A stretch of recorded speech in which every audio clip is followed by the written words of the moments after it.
നേരത്തെ ആയിരുന്നെങ്കിൽ അച്ഛൻ കേരളത്തിൻ്റെ മുഖ്യമന്ത്രി, അതിശക്തൻ, എന്തും ഏതും സാധിച്ചെടുക്കാൻ പറ്റുന്ന അവസ്ഥയിൽ കേരളം. വേണമെങ്കിൽ ED ഉദ്യോഗസ്ഥരെ ചോദ്യം ചെയ്യുന്ന മുറിയിൽ കയറി അടിച്ച് ഓടിക്കാൻ കെൽപ്പുള്ള CPMൻ്റെ പാർട്ടി ഗുണ്ടകൾ.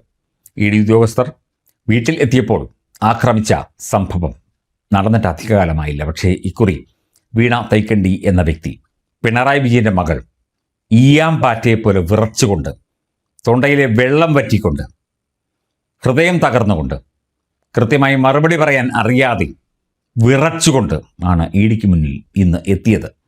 മണിക്കൂറുകൾ നീണ്ട ചോദ്യം ചെയ്യൽ. ആലില പോലെ, പൂക്കുല പോലെ വിറയ്ക്കുകയായിരുന്നു വീണ വിജയൻ എന്നാണ് ഇത് കണ്ടുനിന്ന ചില ആളുകൾ രഹസ്യമായി പറയുന്നത്. ഇവിടെ കള്ളക്കേസിൽ കുടുക്കലുകളുടെ ഒരു വലിയ പരമ്പര തന്നെ ഉണ്ടായിരുന്നു. 10 വർഷം കൊണ്ട് ഞാനടക്കമുള്ള എൻ്റെ പ്രിയപ്പെട്ട മാധ്യമ സുഹൃത്തുക്കളടക്കമുള്ള പലരെയും കള്ളക്കേസിൽ കുടുക്കി ജയിലിലടച്ചു. ജയിലിലടയ്ക്കാൻ ശ്രമിച്ചു. പലരെയും ക്രൂരമായി പീഡിപ്പിച്ചു. അവരുടെയൊക്കെ വീടുകളിൽ പോലീസുകാർ കയറിയിറങ്ങി കുടുംബാംഗങ്ങളെ വരെ ഭീഷണിപ്പെടുത്തി. പല തോന്നിയാസങ്ങളും കാണിച്ചു. ഇതെല്ലാം മുഖ്യമന്ത്രിയുടെ ഓഫീസിൽ നിന്ന് പൊളിറ്റിക്കൽ സെക്രട്ടറി P. ശശി എന്ന വ്യക്തി ആസൂത്രണം ചെയ്തതാണ്. വെറുതെയല്ല മുഖ്യമന്ത്രി ആയിരുന്ന പിണറായി വിജയൻ പറഞ്ഞിട്ട്. ഞാനടക്കം പലരും ജയിലിലായി. ഞാൻ 19 ദിവസമാണ് ജയിലിൽ കിടന്നത്. ഞാൻ ജയിലിൽ കിടക്കുന്ന, സെല്ലിൽ കിടക്കുന്ന ചിത്രം പോലീസുകാരോടും ജയിൽ ഉദ്യോഗസ്ഥരോടും പറഞ്ഞ് P. ശശി അദ്ദേഹത്തിന് മുഖ്യമന്ത്രിയുടെ ഓഫീസിലേക്ക് അയച്ച് വാങ്ങി. അത് കണ്ട് തൃപ്തിയടഞ്ഞു. PV അൻവർ എന്ന രാഷ്ട്രീയ ഹിജട നേതൃത്വം നൽകിയ, P. ശശി എന്ന രാഷ്ട്രീയ കാപാലികൻ നേതൃത്വം നൽകിയ, മുൻ മുഖ്യമന്ത്രി പിണറായി വിജയൻ എന്ന സ്വേച്ഛാധിപതി, എന്ന ഏകാധിപതി നേതൃത്വം നൽകിയ നരനായാട്ടുകളായിരുന്നു അതൊക്കെ. ഇപ്പോൾ സ്വന്തം മകൾ ഇങ്ങനെ EDക്ക് മുന്നിൽ ഇരുന്ന് ഈയാമ്പാറ്റയെ പോലെ വിറയ്ക്കുമ്പോൾ താങ്കൾക്ക് പൊള്ളുന്നുണ്ടാകും, താങ്കൾക്ക് വേദനിക്കുന്നുണ്ടാകും. ഇതൊക്കെ തന്നെയാണ് ഞങ്ങളുടെ മാതാപിതാക്കൾക്കും ഒക്കെ ഉണ്ടായത്. ആ വേദന അവരോട് ചോദിച്ചാൽ മാത്രമേ അറിയാൻ സാധിക്കുകയുള്ളൂ. എക്സാലോജിക് ഇടപാട് കേസിൽ പ്രതിപക്ഷ നേതാവ് പിണറായി വിജയൻ്റെ മകൾ T. വീണയെ ED ചോദ്യം ചെയ്യുന്നത് ഇപ്പോൾ അവസാനിച്ചു എന്ന റിപ്പോർട്ടുകളുണ്ട്. പക്ഷേ തുടരുന്നു എന്നും റിപ്പോർട്ടുകളുണ്ട്. കൃത്യമായി വിവരമില്ല. ഇന്ന് രാവിലെ 10:30 വീണ കൊച്ചിയിലെ ED ഓഫീസിൽ എത്തിയത്. EDയുടെ ചോദ്യം ചെയ്യൽ മണിക്കൂറുകൾ പിന്നിട്ടു. ഭർത്താവ് PM മുഹമ്മദ് റിയാസ് MLAയ്ക്കൊപ്പമാണ് വീണ ED ഓഫീസിൽ എത്തിയത്. കനത്ത സുരക്ഷയാണ് ED ഓഫീസിന് ഏർപ്പെടുത്തിയത്.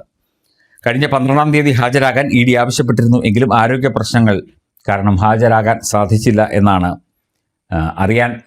അറിയിച്ചത്. 17-ാം തീയതി ഹാജരാകാൻ പിന്നീട് ഉത്തരവിടുകയായിരുന്നു. നൽകാത്ത സേവനത്തിന് CMRL കമ്പനി എക്സാലോജിക്കിന് 2.78 കോടി രൂപ നൽകി എന്നതിനാണ് ഈ ഒരു കേസ്. അത് പ്രാഥമികമായി അതാണ് അന്വേഷിക്കുന്നത്.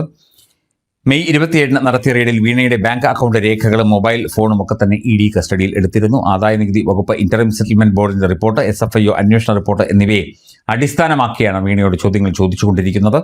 അതേസമയം CMRL MD ശശിധരൻ കർത്തയുടെ മകൻ ശരൺ കർത്ത, ഭാര്യ ജയ S. കർത്ത, മകൾ ഷിബി S. കർത്ത എന്നിവരെ കഴിഞ്ഞ ദിവസം ED ചോദ്യം ചെയ്തിരുന്നു. ശരിക്കും വീണ വിജയൻ എന്താണ് പറയേണ്ടത്, അല്ലെങ്കിൽ എങ്ങനെ ഇതിനകത്ത് നിന്ന് രക്ഷപ്പെടും എന്നാലോചിച്ച് ആകമൊത്തം അങ്കലാപ്പിലാണ് ഇന്ന് EDയുടെ മുന്നിൽ എത്തിയത്. ഇത് കാലത്തിൻ്റെ മറ്റൊരു നിയോഗമാണ്, ഇത് കർമ്മമാണ്.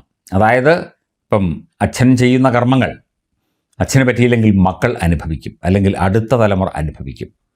ഈ പിണറായി വിജയൻ എന്ന അച്ഛൻ എത്ര പേരെ പീഡിപ്പിച്ചു, എത്ര പേരെ ദ്രോഹിച്ചു, എത്ര പേരെ തുറുങ്കിലടച്ചു, എത്ര പേരെ വഴിയാധാരമാക്കി, എത്ര പേരുടെ തൊഴിൽ ഇല്ലാതെയാക്കി, എത്ര പേരെ വഞ്ചിച്ചു, എത്ര വെട്ടിപ്പ് നടത്തി, എത്ര കോടികളുടെ അഴിമതി നടത്തി. അതിനൊക്കെ തന്നെ എന്തായാലും ഫലമുണ്ടാകും, അല്ലെങ്കിൽ അതിനൊക്കെ തന്നെ എന്തായാലും മറുപടി പറയേണ്ടി വരും. അച്ഛൻ അല്ലെങ്കിൽ മകൾ മറുപടി പറയേണ്ടി വരും, അല്ലെങ്കിൽ മകളുടെ അടുത്ത തലമുറ മറുപടി പറയേണ്ടി വരും. ഒരുപാട് ആളുകളുടെ, പ്രത്യേകിച്ചും സ്ത്രീകളുടെ, മാതാപിതാക്കളുടെ, സഹോദരിമാരുടെ, ഭാര്യമാരുടെയൊക്കെ കണ്ണീർ. അതായത് മുഖ്യമന്ത്രി പിണറായി വിജയന് എതിരെ ഫേസ്ബുക്കിൽ ഒരു ലൈക്ക് ഇട്ടാൽ കൂടി അവർക്കെതിരെ കേസെടുക്കുകയും അവരെ അറസ്റ്റ് ചെയ്യുകയും ചെയ്യും. അവരുടെ ജോലി പോവും, അല്ലെങ്കിൽ അവരെ ട്രാൻസ്ഫർ ചെയ്യും. എന്തെല്ലാം ലീലാവിലാസങ്ങളായിരുന്നു കഴിഞ്ഞ 10 വർഷം ഇവിടെ കൊണ്ടാടിയത്. ഒരു ഏകാധിപതി, ഹിറ്റ്ലറും സ്റ്റാലിനും മുസോളിനിയും ഒക്കെ വെറും കൃമികീടങ്ങൾ മാത്രം. പിണറായി വിജയനായിരുന്നു യഥാർത്ഥ ഏകാധിപതി. ഇപ്പോൾ സ്വന്തം രക്തത്തിൽ പിറന്ന മകൾ എൻഫോഴ്സ്മെൻറ്റ് ഡയറക്ടറേറ്റ് എന്ന കേന്ദ്ര ഏജൻസിക്ക് മുന്നിൽ ഇരുന്ന് വിയർക്കുമ്പോൾ, ആലില പോലെ വിറയ്ക്കുമ്പോൾ, ആ പിതാവ് ആ വേദന തിരിച്ചറിയണം. ഒരുപാട് മാതാപിതാക്കളുടെ, ഒരുപാട് മനുഷ്യരുടെ, ഒരുപാട് പാവപ്പെട്ടവരുടെ, ഒരുപാട് സ്ത്രീകളുടെ വേദന താങ്കൾ മൂലമുണ്ടായതാണ്. ആ വേദനയ്ക്കൊക്കെ താങ്കളോ താങ്കളുടെ മകളോ അല്ലെങ്കിൽ മകളുടെ അടുത്ത തലമുറയോ മറുപടി പറഞ്ഞേ മതിയാകൂ. കാലം അതാണ്. ദൈവം ഉണ്ടോ അല്ലെങ്കിൽ ഈശ്വര സങ്കല്പമുണ്ടോ എന്നൊന്നും നമ്മൾ ചിന്തിക്കേണ്ട. പക്ഷേ ഒരു കാര്യം ചെയ്താൽ അത് നല്ലതാണെങ്കിൽ നല്ലത് തിരിച്ചു തരും. ദ്രോഹമാണെങ്കിൽ, ചതിയാണെങ്കിൽ, വഞ്ചനയാണെങ്കിൽ അതിന് തീർച്ചയായിട്ടും അതേ നാണയത്തിൽ തന്നെ കാലം കണക്ക് ചോദിക്കും. അതിൻ്റെ ആദ്യത്തെ പടിയായിട്ട് വേണമെങ്കിൽ ഇതിനെ കാണാം. വീണെ അറസ്റ്റ് ചെയ്യാനുള്ള സാധ്യതയുണ്ട് എന്ന് കേൾക്കുന്നു. വരും ദിവസങ്ങളിൽ അതുമായി ബന്ധപ്പെട്ട മറ്റ് നടപടികൾ ഉണ്ടായേക്കാം. ഇപ്പം കേസ് കോടതിയിലെത്തുകയാണെങ്കിൽ 3 മുതൽ 7 വർഷം വരെ തടവ് കിട്ടാവുന്ന ശിക്ഷയാണ്. പിന്നെ PMLA ആക്ട് ഒക്കെ തന്നെ പ്രകാരം ഫെമ ആക്ട് അത് ലംഘിച്ചതിനൊക്കെ തന്നെ എല്ലാം കൂടെ ചേർത്ത് ഒരു 10 വർഷം വരെ തടവ് കിട്ടാനുള്ള എല്ലാവിധ സാഹചര്യങ്ങളുമുണ്ട്.